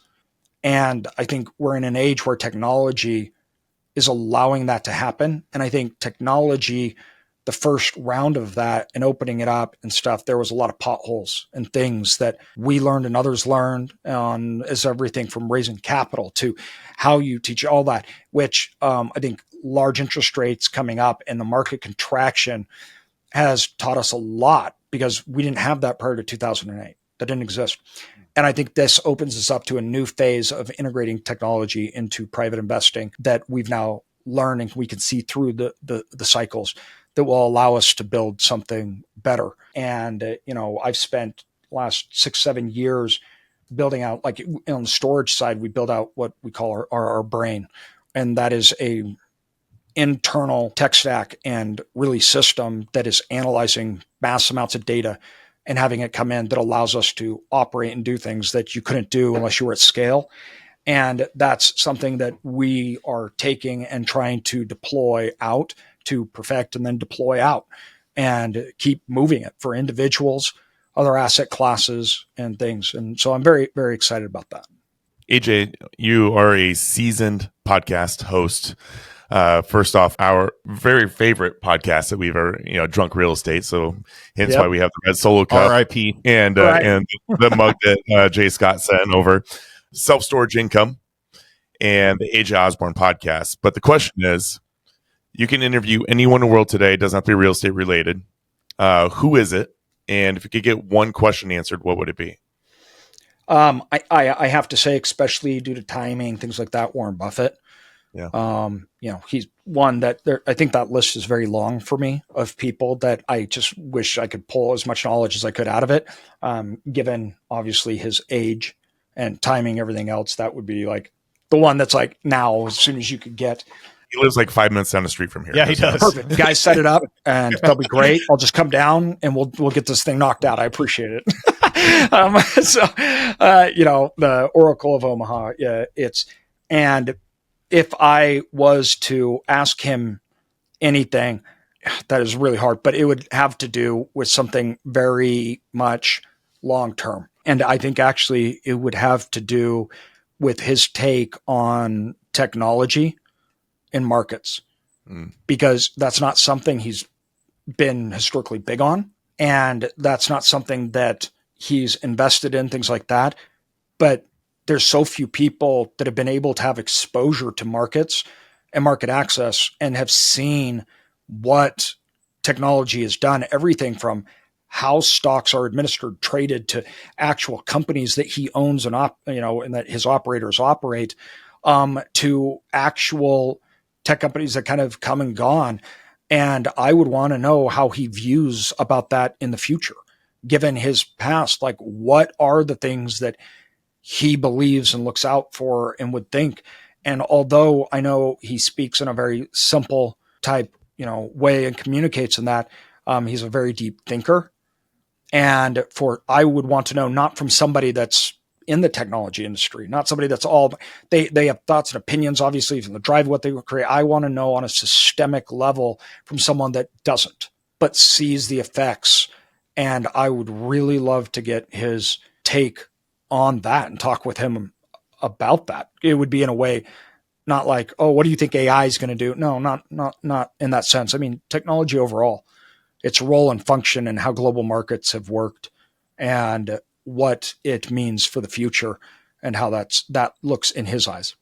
Great answer. It's funny that Warren just bought in was $191 million or 1.4 million shares of D.R. Horton just in the last couple weeks.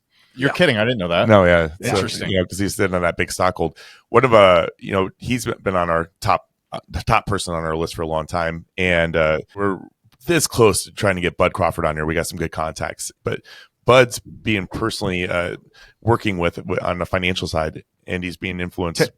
Terrence Crawford, the boxer, not like everybody knows who he is in Omaha. Just in case you're not a big boxing. Thank you.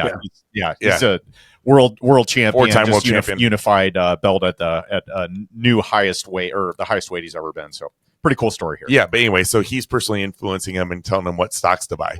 And nice. So I was like, maybe we can, when Bud comes in and that's talks, right. And then circle of influences, right? Move through. Yeah, just have them all here. Yeah, by the way, can you go and bring him in? Otherwise, we're just going to have to wait at the McDonald's at 7 a.m. Wait till he goes by. Yeah. Because he does drive through every morning. That's fun. Okay, so sad times, AJ. It's the end of the road for you, for real this time. We're at your funeral. Who do you think will deliver your final words, and what kind of legacy do you hope to leave behind? The legacy that I, hope to leave behind me be simple. I hope that the legacy is that I was someone that was passionate about my life, and that when I did stuff, I did it 100%, and that my kids, I was passionate about them, and that I love them. Everything else will come and go. I'm easily replaced in the world, and that's nothing that's going to matter. The world's going to keep moving when I die. That doesn't matter. But to my kids, that's something that's passed on that will carry forward. And, I hope the legacy that I leave is through them, and not in a monetary sense. I mean that they are happy people that are loving in the world, that care because they felt that from me, and that I inspired them in any way, shape, and form. Yeah. But I inspired them. Everybody else, they'll be fine. They can take the reins, and nobody will know the difference. And one minute I'll be here, the next minute I'll be gone. A few people will be like, "Oh, that's interesting," and that's it. Where'd that podcast go? Yep, exactly. Like, well, I'll find a new one. And so, About 200 episodes ago, we interviewed for the first time one of your good friends, Brandon Turner, and then that ended up in a conversation where he talked about he's like, but when I go, I'm hoping that I'm on a surfboard and a whale lands on me. That's how the mine's the opposite. I want to go with the grizzly bear. I'm just let a grizzly bear take me out. So all right, yeah, I'm a big outdoors guy. I'm that's big into bears. So I want a grizzly bear to take me out and go out strong. I think I know the answer to this question, but let's see if I'm right or wrong. I told you what I thought it would be. If you had to think about the biggest mentor in your life, who is it? And if you could speak to him directly and say thank you, what would you say? Yeah, I mean, I'd have to say the same thing as my first answer, just my dad. I was right. Like, I hope that that's the truth for my kids.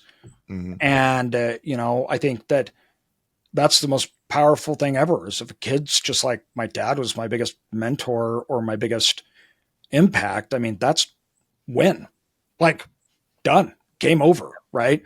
And, for me, I told my dad on the time I worked for him, everything else. And it's just that the fact that he believed in me, him and my mom, they loved me and they stood by me and, and everything else. That was more important than any mentor could ever tell me anything or that I could learn from anybody. That stuff I can do, and I can find mentors. I can learn things from other people, but that I can't. And that's not replaceable. And so I think that is rare that I was able to have that kind of love and support in the world. And I am not blind to the advantages and benefits of it. And I am beyond grateful for it. And it would be my parents as a unit. As a unit, my mom and dad, right, as one unit. And it would be very, very simple, but I literally, physically owe everything to them. They're the only reason I exist today. So if it wasn't for them, I wouldn't even exist. But I'm thankful for them because of the love and support. Yeah, love that. I knew that would be your answer. All right, AJ, last question for you. You have a lot of kind of a flurry of business activity that it sounds like you're about to, or you are already undertaking. Anything you're looking for in your business or life right now that somebody catching this episode might be able to either connect the dots, or maybe they have interest in being an employee of yours or reaching out? What's the best way for them to reach you? And I guess if you are looking for something, what would it be? Yeah, the biggest thing that in our business, so a lot like others, but the capital part of our business, that has changed so dramatically in a lot of different ways. And for what we're doing particularly, we're moving to a lot more partnership based. So we do raises, we raise from accredited investors, everything else. And that works really good. It starts to work less at scale because of reach. And we're trying to solve a bunch of that. It's been like our mission to not just be institutionalized. So we didn't want to just we had offers endlessly. People are like, oh yeah, we'll give you $200-300 million. And else like that. And I said no to every single one of the institutional offers. Yeah. Wow. And that was early on 2018 where we were coming out. And that's not why I'm doing it. And so we are looking for more partnerships with, family offices or just high net worth individuals, things like that create a backstop, and especially the fluctuation of the more capital accredited investor side that fluctuates massively, which I didn't understand, at first, because, we didn't raise capital till later. That wasn't a thing that we ever did. We built all our companies, everything else off our own back, our own investment. And I personally fund, and so I think those partnerships are something that we've looked now forward into, and that I know my team is as well, that we are looking to design and make, which is new. But anybody can find me, AJ Osborne. You can go cedarcreekcapital.com, but Instagram, you can reach out to me. I'm pretty easy to find, AJ Osborne Self-Storage, and I apologize for all the crap you're going to get. That's just, a lot. But yeah, so AJ Osborne, Instagram, we're on YouTube. Cedar Creek Capital is the name of the private equity portion of my company that invests and does everything, Cedar Creek Capital, and you can go there and reach directly out. Do you have the active deals that you're raising for listed on that side? Okay, awesome. Yeah, we'll make sure and link that in the show notes as well. Awesome. AJ, thank you so much for coming on. I just want to tell you, man, your story has been so inspirational to me for so long, and it's why I've had you on my top 10 list for so long to have you on. And man, you didn't disappoint. It's just you are so good at what you do. And I mentioned before, I'll mention again, we have listened to every episode of Drunk Real Estate. We've been a fan for a very long time. I love what you put out in the world, and I've seen you a couple times at BP events, and I look forward to getting to know you better. If you ever come through the Omaha area, we have a huge group here. I'm just going to tell you, we have open arms. If you ever visiting here, we would make it an amazing event if you ever came in. Love to host you. That. Or if you're ever just visiting, reach out to us, because we will make sure that you have an amazing time here. And we'll even drive you by Warren's house. Thank you. I would love that, actually. So Omaha, my wife's family's from Omaha. She's a Kansas City girl, but her whole family and everything else. And so I've done meetups down in like a few different areas and stuff. And we try to pick places. We are buying a lot in everywhere from Iowa, all over the place. Right now, I was in Chicago later. So I'm going to take you up on that, you guys. And I'd love to come into town and, Oh, be careful. Ted is already making plans for this. we had, I don't know if you know Casey Gregerson, but we just had Casey in on Tuesday, and we had, it was a standing room only. We had like 120 plus people in the room. We got Pace Morby coming in on Saturday. Love Pace. Tomorrow. Yeah, with Jamil. And so there's a spot here. You let me know. I will coordinate around it. I'll take care of you coming in. So thank you so much again. And you got my number if you ever need anything on our end. So appreciate that. Thanks, guys. Appreciate it. With that, Owen Dashner, we see us out. On behalf of Aiden Bear, Rio Radio, and Ted Kosh, I'm Owen Dashner. You've been listening to AJ. From getting fired while paralyzed to near bankruptcy to building a self-storage empire with his dad, Osborne. Sign off.